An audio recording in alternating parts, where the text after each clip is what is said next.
जय हिंद साथियों, मैं नवीन शर्मा अपने YouTube चैनल पर आप सभी का स्वागत करता हूं साथी। और उम्मीद करता हूं कि आप सभी लोग शानदार, जबरदस्त और मस्त होंगे साथी, और पूरी ही ईमानदारी के साथ अपनी पढ़ाई में लगे हुए होंगे मित्र, है ना। हम लोगों को हर रोज एक नए तरीके की सोच लानी होगी साथी, एक नए तरीके का जोश और जज्बा लाना होगा साथी, ताकि हम पढ़ाई के लिए एक बेहतरीन तरीके से अपने मस्तिष्क को, अपने दिमाग को, अपने शरीर को तैयार कर सकें साथी। और वही चीज हम कर सकते हैं जो हम सोचते हैं साथी, जो हमारा माइंड जिस पर काम करता है, उन चीजों को हम बहुत ही बेहतरीन तरीके से कर सकते हैं। ठीक है, इसलिए आप हम लोग साथी जुड़ते हैं किससे, इस हिंदी के प्रैक्टिस सेट से जुड़ते हैं साथी। और देखते हैं आज ये प्रैक्टिस सेट का प्रैक्टिस सेट नंबर 15 है साथी। अगर आपकी पढ़ाई इन दिनों साथी थोड़ी वीक भी हो गई है, थोड़ी बहुत, लेकिन फिर भी आप प्रैक्टिस सेट दे रहे हो साथी, तो ये यकीन मानिए कि आप बेहतरीन कर पाओगे साथी। क्योंकि प्रैक्टिस सेट ही एक ऐसा मीडियम होता है जिस माध्यम से आपको हम लोग अलग अलग तरीके के, यानी जितने भी टॉपिक होते हैं उनसे प्रश्न आपके सामने लाया जा सकता है। अगर आप पढ़ भी रहे हो तो आप अपना एनालिसिस कर सकते हो साथी, कि कहां कहां भी अभी आपको अपने आप में सुधार करना है, इन चीजों को जान सकते हैं। चलिए आज हम लोग जुड़ते हैं इस हिंदी के प्रैक्टिस सेट नंबर 15 से, और देखते हैं कि किस तरीके से प्रश्न हमारे सामने आ रहे हैं। देखिए, सबसे पहले मित्र आपके सामने गद्यांश यहाँ पे दे रखा है, और गद्यांश को पढ़िएगा और बताइए। देखिए क्या कह रहा है, बढ़िया इंपॉर्टेंट यहां से क्वेश्चन पूछता साथी, इसलिए इसको स्किप नहीं कर सकते हम लोग। चलिए देखिए क्या कह रहा है। तत्परता हमारी सबसे सबसे मूल्यवान संपत्ति है, इसके द्वारा विश्वसनीयता प्राप्त होती है। वे लोग जो सदैव जागरूक रहते हैं तत्काल कर्मरत हो जाते हैं, और जो समय के पाबंद हैं वे सर्वत्र विश्वास के पात्र समझे जाते हैं। वे मालिक जो स्वयं कार्य तत्पर होते हैं अपने कर्मचारियों के लिए प्रेरणा का स्रोत बनते हैं, और काम की उपेक्षा करने वालों के लिए अंकुश का काम करते हैं। वे अनुशासन का साधन भी करते हैं। इस प्रकार अपनी उपयोगिता और सफलता में अभिवृद्धि करने के साथ साथ वे दूसरों की उपयोगिता और असफलता के साधन भी बनते हैं। एक आलसी व्यक्ति हमेशा ही अपने कार्य को भविष्य के लिए स्थगित करता जाता है। वह समय से पिछड़ता जाता है, और इस प्रकार अपने लिए नहीं दूसरों के लिए भी विक्षोभ का कारण बनता है। उनकी सेवाओं का कोई आर्थिक मूल्य नहीं समझा जाता। कार्य के प्रति उत्साह और उसे शीघ्रता से संपन्न करता है। कार्य तत्परता के दो प्रमुख उपादान हैं जो समृद्धि की प्राप्ति में उपयोगी बनते हैं। देखिए कितनी बेहतरीन बातें किया साथी, ये हम अपने जीवन में इस चीज को उतारने का प्रयास करें साथी। बहुत ही सार्थक चीजें, ये बहुत ही जबरदस्त हैं। और देखिए इस पे क्वेश्चन क्या बना है, देखिए जब भी आप ऐसे प्रश्न आए साथी, ये प्रयास रहे कि सबसे पहले हम क्या करें, प्रश्नों को पढ़ें कि कौन से प्रश्न यहाँ पे पूछ रखा, तो क्या उत्तर हमारे हो सकते हैं। देखिए कह रहा दिए गए विकल्पों, दिए गए गद्यांश के प्रश्नों के आधारित आप बताइएगा मुझे क्या होगा साथी, बताइएगा। देखिए क्या कहा इसने कि नीचे दिए गए गद्यांश आधारित प्रश्नों का उत्तर दीजिए। उपयुक्त अवतरण का उपयुक्त शीर्षक क्या होगा। शीर्षक का मतलब होता है साथी कि पूरा अगर पढ़ने के बाद आपके दिमाग में एक ऐसा क्या मिल रहा है जो निचोड़ इसका होगा, यानी इसका हम पाठ का नाम क्या रख सकते हैं इसको। तो देखिए ज्यादातर इसने बात किया हमसे क्या, तत्परता की बात किया है, अपने कामों पर ध्यान देने की बात किया है, समय का पाबंद होने की बात किया है, यानी हमें जागरूक भी कर रहा है, तो हमें कार्य तत्परता की बात कर रहा है साथी, यानी एक्टिव होने की बात कर रहा है, आलसी नहीं बनना है हमें। इसीलिए यहाँ पे क्या होगा हमारा ऑप्शन, क्या कार्य कुशलता, कार्य उपयोगिता, नहीं सर, बिल्कुल ही कार्य तत्परता हमारा सही जवाब होगा, क्योंकि तत्पर रहने की बात ही यहाँ पर कहा है। चलिए ऑप्शन क्वेश्चन नंबर सेकंड हम लोग देखते हैं, और सेकंड में क्या कहा है मित्र, इस चीज को समझते हैं। देखिए कह रहा है कि जीवन में सफल सिद्ध होने के लिए आवश्यक उपादानों में से एक प्रमुख उपादान क्या है। तो इसने क्या बताया है, क्या बताया साथी, अभी हम लोग पढ़ के आए क्या, तत्परता। उसने बताया कि तत्पर होना बहुत जरूरी है। जो लोग तत्पर होते हैं, जरा देखिएगा इसने क्या कहा था मित्र। देखिए कह रहा है कि तत्परता हमारी सबसे मूल्यवान संपत्ति है। इसके इसके विश्वसनीयता की बात किया, इसके विश्वसनीयता प्राप्त करते हुए सदैव जागरूक रहते हैं, और वे तत्काल कार्यरत हो जाते हैं साथी। इसलिए इसने बात किसकी की है, क्या बताने वाले हैं हम लोग, तो बताने वाले भैया का तत्परता। तत्परता बिल्कुल ही सही इसका जवाब होगा, तत्परता इसका सही जवाब होगा। चलिए आगे अगले प्रश्न पे देखते हैं क्या कह रहा है। गद्यांश का उचित संक्षेपण कौन सा होगा, यानी अगर आप ये कंप्लीट गद्यांश को पढ़ते हैं तो इसको संक्षेप में क्या कह सकते हैं, यानी शॉर्ट वे में इसको क्या लिख सकते हो आप, ये आपको पढ़ना। देखिए क्या कह रहा है, कह रहा है तत्परता हमारी मूल्यवान निधि है। इससे हम तत्पर होकर काम करते हैं और समय पर काम करके सफलता प्राप्त करते हैं। जागरूक व्यक्ति सदैव उत्साहित होकर तत्परता के, देखिए ये सबसे बेहतरीन लिखा हुआ दिख रहा है साथी, और थोड़ा ज्यादा मात्रा में लिखा है। और जब ऑप्शन में ये चीज हमको मिल रही है तो यकीन मानिए ये हमारा बिल्कुल ही सही होगा। ऑप्शन भी हमें देखना कि सबसे बेहतरीन कौन लिखा है और ज्यादा किसमें लिखा, वो ऑप्शन हमारा सही होगा साथी, ठीक है। अगर आपने कभी टेट या फिर सीटेट दिया होगा साथी, सीटेट अगर आपने दिया होगा तो वहां से जितने भी इस तरीके के पेडागोजी के क्वेश्चन पूछे जाते हैं बिल्कुल ऐसे ही पूछे जाते हैं साथी। मैक्सिमम वहां पे चांसेस होते हैं जो बड़े वाले क्वेश्चन उत्तर होता है साथी, वो मैक्सिमम चांस होता है कि वो सही होता है। इसलिए आप एक बार पढ़कर भी चेक करेंगे, उन चीजों के हिसाब से नहीं। देखिए कह रहा लिपि चिन्हों के क्रमबद्ध समूह को क्या कहते हैं। लिपि का नाम आपने सुना होगा साथी। लिपि मतलब जो होते हैं हमारे जो संकेत वाले होते हैं, यानी किसी भी भाषा को लिखने के लिए जिन संकेतों का यूज करते हैं, जिन चिन्हों का यूज करते हैं, भाई तुम्हारे लिपि कहलाते हैं साथी, ठीक है ना। देखिए कह रहा है कि लिपि चिन्हों के क्रमबद्ध समूह को क्या कहते हैं, क्या अक्षर, वर्ड समूह या फिर वर्ड या फिर वर्णमाला। तो साथी उसे हम क्या कहते हैं, वर्णमाला कहते हैं, वर्णमाला कहते हैं। आपसे बात करूं कुल संख्या कितनी है वर्णों की, वर्णमाला में अक्षरों की संख्या बात करूं तो साथी 52 है। और लिपि की बात करें हिंदी, हिंदी की कौन सी लिपि है साथी, तो देवनागरी लिपि है। कौन सी नागरी है, कौन सी नागरी, देवनागरी लिपि, ठीक है। चलिए अगले प्रश्न पे चलते हैं और कह रहा है देखिए ऐसी कौन सी दो मात्राएं हैं जिनका प्रयोग तो किया जाता है किंतु उनका समावेश स्वर में नहीं किया जाता, ठीक है ना, स्वर में नहीं किया जाता साथी। यानी कौन अपने साथ नहीं लेता, स्वर नहीं होते, क्या अ आ या फिर ये कौन होते। देखिए जरा एक बात बताइए मुझे, अंग और अह को अयोगवाह कहते हैं कि नहीं साथी, बिल्कुल कहते हैं। यानी इसका कोई अपने साथ वहन ही नहीं करता है, अपने साथ कोई लेता ही नहीं है अंग और अ को। इसका मतलब ये कौन होगा, अयोगवाह होगा। और इसी को हम लोग स्वर नहीं कहते हैं। स्वरों की कुल संख्या की बात करें साथी तो कितना होता है, 11 होता है स्वर। कुल कितने होते हैं, 11 स्वर होते हैं। इस बात को आप याद रखेंगे। तो अंग और अह को नहीं मानते हैं, इसलिए ऑप्शन सही होगा।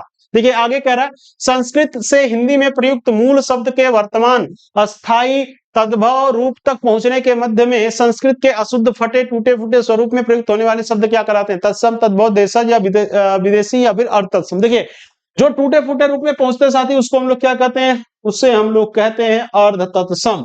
जैसे कौन कौन होते हैं, देखिए अग्नि हो जाएगा हमारा, अग्नि अर्ध तत्सम बनेगा साथी। और क्या बनेगा, मुंह, मुंह की बात करो तो ये भी क्या बनेगा, अर्ध तत्सम बनेगा, ठीक है।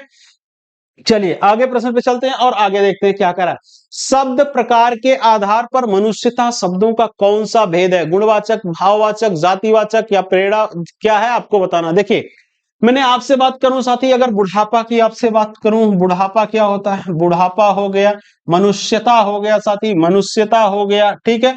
अगर मैं आपसे बात करूं और किसकी, बुढ़ापा हो गया, मनुष्यता हो गया, है ना।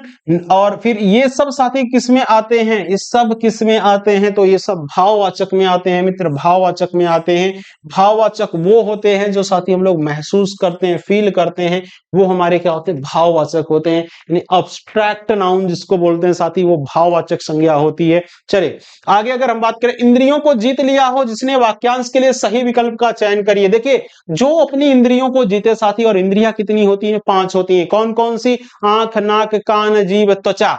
जो इन पे अपना काबू कर ले साथी, जीतने का मतलब उसी को क्या कहते हैं, जितेंद्रिय कहते हैं साथी, जितेंद्रिय कहते हैं। और इंद्रजीत किसे कहते हैं, जिसने इंद्र को जीत लिया हो, अर्थात रावण पुत्र, है ना। चलिए आगे अगर मैं आपसे बात करूं अगले प्रश्न की साथी, तो कह रहा है से अलगाव किस किस विभक्ति का बोधक चिन्ह है, से अलगाव। देखिए अगर मैं बात करूं आपसे कारक की साथी, तो कारकों की कुल संख्या कितनी होती है, 8 होती है। कारक को और किस नाम से जानते हैं सर, तो परसर्ग के नाम से भी जानते हैं कारक को, इनकी संख्या 8 होती है।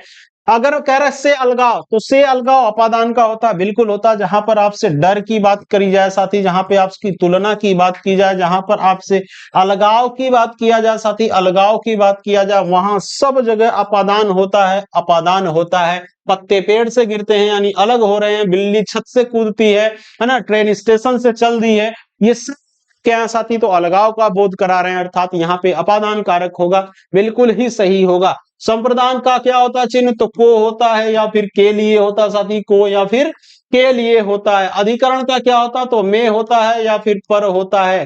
कर्म का क्या होता है, तो को होता है, को होता है। इस बात को जानते रहिए। चलिए आगे चलते हैं अगले प्रश्न पे और देखते हैं अगला प्रश्न क्या कह रहा है। तन शब्द का लिंग निर्धारित कीजिए, यानी तन कैसा है, स्त्रीलिंग या पुल्लिंग साथी। तो तन जो होता है, तन की आपसे बात करूं तो ये पुल्लिंग होता है।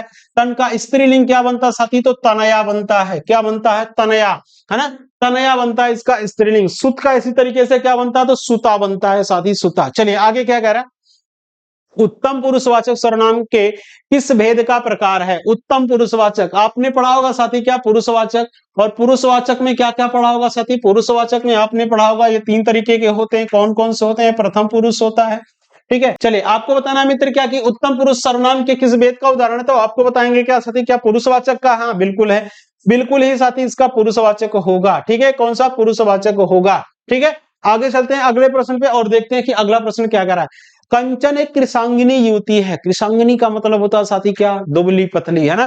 तो जब इसने कह दिया तो साथी इसने कह रहा है कि इस वाक्य में कौन सी अशुद्धि है, बताना आपको अशुद्धि कौन सी है। तो शब्द का चयन संबंधी अशुद्धि, हाँ ये कृषांगिनी के बाद युवती नहीं इनको जोड़ना चाहिए था साथी। जब युवती जोड़ रहे हैं तो गलत हो रहा है, सिर्फ कृषांगिनी ही यहाँ पे जोड़ना चाहिए। कंचन एक कृषांगिनी है ना, यानी कि दुबली पतली युवती। इसका मतलब खुद ही हो गया, तो युवती जोड़ने की जरूरत नहीं थी, यानी ऑप्शन नंबर ए आपका सही जवाब बनेगा। चलिए आगे प्रश्न पे चलते हैं और देखते हैं। कारण निम्नलिखित में से कौन सा अनौपचारिक पत्र का उदाहरण है? सुनिए, दो तरीके के पत्र, एक औपचारिक होता है, एक अनौपचारिक होता है साथी। औपचारिक पत्र वे होते हैं जो हमें अपने रिलेशंस में नहीं बल्कि अन्य जगहों पर दिए जाते हैं, ऑफिस वगैरह में दिए जाते हैं, है ना। ऑफिस यानी कि आपके कार्यालयी पत्र वगैरह जो होते हैं, सरकारी पत्र होते हैं, हमारे औपचारिक होते हैं। लेकिन अनौपचारिक पत्र क्या होते हैं? अनौपचारिक पत्र वे होते हैं जो हम अपने सगे संबंधियों को देते हैं साथी, वो सब औपचारिक पत्र नहीं बल्कि अनौपचारिक होते हैं। तो पूछ रहा है कि अनौपचारिक पत्र का उदाहरण है, तो क्या मोहल्ले के बिजली की समस्या के लिए? नहीं, वो तो हमारा औपचारिक हो जाएगा, वो तो हो नहीं सकता। बहन के विवाह में, शादी के लिए मित्र को, हाँ हमारा ये व्यक्तिगत पत्र होता है साथी, व्यक्तिगत पत्र होता है, इसलिए इसको हम क्या कहेंगे? अनौपचारिक बोलेंगे, है ना। ये बिल्कुल भी पुस्तकालय खुलवाने के लिए जितने भी अधिकारी ऑफिशियल जितने लेटर होते हैं सारी वो औपचारिक होते हैं, और जो हमारे व्यक्तिगत होते हैं वो अनौपचारिक होते हैं। चलिए आगे कह रहा है कि हिंदी भाषा में ह्रस्व स्वरों की संख्या। देखिए ह्रस्व स्वरों की कुल संख्या बात करें साथी तो 4 होते हैं। कौन से होता है? अ होता है, ई होता है, उ होता है, और कौन सा साथी होता है? री होता है। कौन सा होता है? तो री होता है, इस बात को आप ध्यान रखिएगा साथी, ठीक है। री होता है, ठीक है, री भी होता है, तो इस बात को 4 होते हैं। हम लोग चलेंगे आगे और देखते हैं और कौन से क्वेश्चन हमारे सामने। देखिए कह रहा है जिन सामासिक शब्दों में पहला पद संख्या को व्यक्त करे उसी को तो संख्यावाचक कहते हैं, और संख्यावाचक है तो साथी क्या?